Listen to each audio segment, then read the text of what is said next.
In this session, we introduce the next major period in world history, which runs from about 1750 until 1914. The term that is increasingly used for this period is borrowed from a British historian, Eric Hobsbawm, the long 19th century. Obviously pretty long, but nevertheless focused on the 19th century. This period shades off from the early modern period in several ways, although, as I mentioned before, there's no decisive break. In the first place, two of the features of the early modern period now no longer really have much effect in world affairs. The Columbian Exchange had set up some enduring population patterns, but the immediate effects of the Columbian Exchange are long gone by the later 18th century, except again in the Pacific region, where something of the same phenomenon was repeating itself.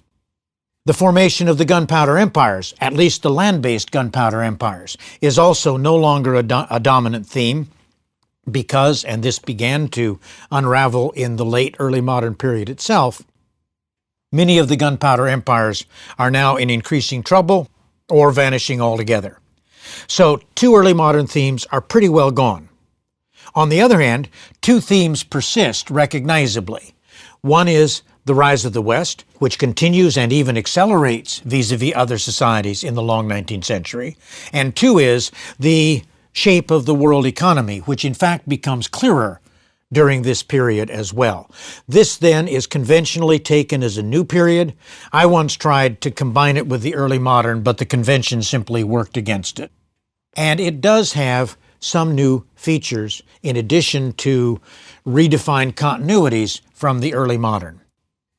The two big developments, and they're closely linked, the two big developments that frame the long 19th century, beginning in the later 18th century itself, are one, the emergence of the Industrial Revolution, and two, its brief but decisive monopoly by the West. The Industrial Revolution is in and of itself a great big deal. It introduced a new economic form as decisively different from agriculture as agriculture was from hunting and gathering. With industrialization, human productive power increased vastly, primarily because of the use of fossil fuels and other sources of power than humans and animals. Industrialization was a big deal because it concentrated work and people in factories and cities. Not surprisingly, industrial societies fairly quickly, Britain was the first in 1850, reached a 50% mark of urbanization, which, by the way, the world as a whole just reached in 2006, but an indication of the ongoing trend. The Industrial Revolution was a big deal because it transformed even intimate aspects of life. For example, childhood. Childhood in agricultural economies, as we emphasized, was mainly focused on work. And briefly in the Industrial Revolution, that pattern might seem to continue, but pretty quickly it was realized that childhood and work in the factories did not mix.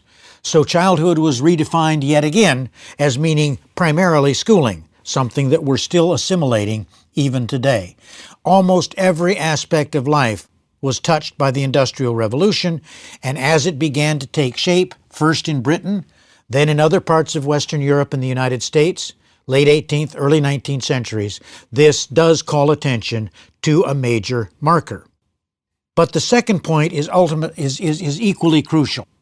The long 19th century itself is shaped not only by the Industrial Revolution, but by the extent to which, for a brief time, Western societies monopolized the process.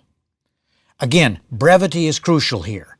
Ultimately, it is absolutely vital to see the Industrial Revolution as a global phenomenon in which all parts of the world participate, such that the European lead is, again, a brief and ultimately probably not terribly significant one. But for the long 19th century itself, the enhancement of European power by industrialization and by the fact that most other societies simply did not move immediately in an industrialization direction, this set a framework to which every society had in one way or another to react.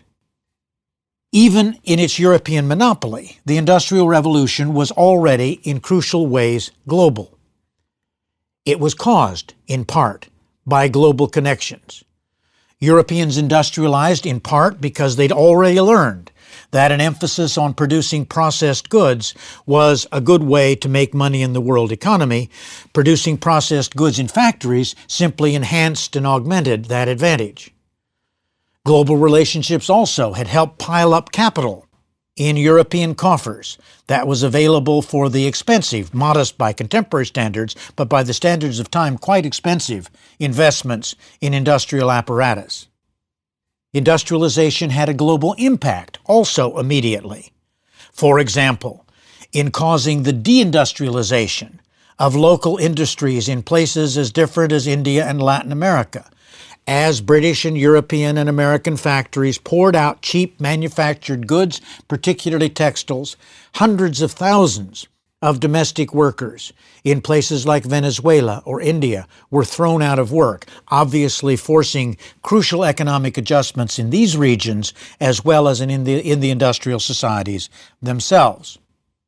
Industrialization, European monopoly, shape the period in crucial respects.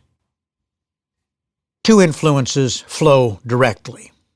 In the first place, as Europe increasingly industrialized, it enhanced its demands on other parts of the world to produce cheap raw materials and foods and to accept increasingly expensive manufactured products, or at least increasingly available manufactured products. In other words, it increased the extent to which core and peripheral or somewhat peripheral relationships began to predominate not just in the Atlantic economy, which really had been the main focus of the early modern period, but worldwide.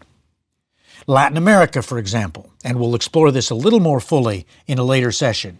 Latin America, already a peripheral economy, saw more and more land and more workers poured into production for export. Now, not just of silver and sugar, though these continued, but also coffee, also rubber, also fertilizer, also a variety of products that still depended on low cost, that still yielded a fairly modest profit to the society as a whole, though still considerable wealth for individual business people or landowners.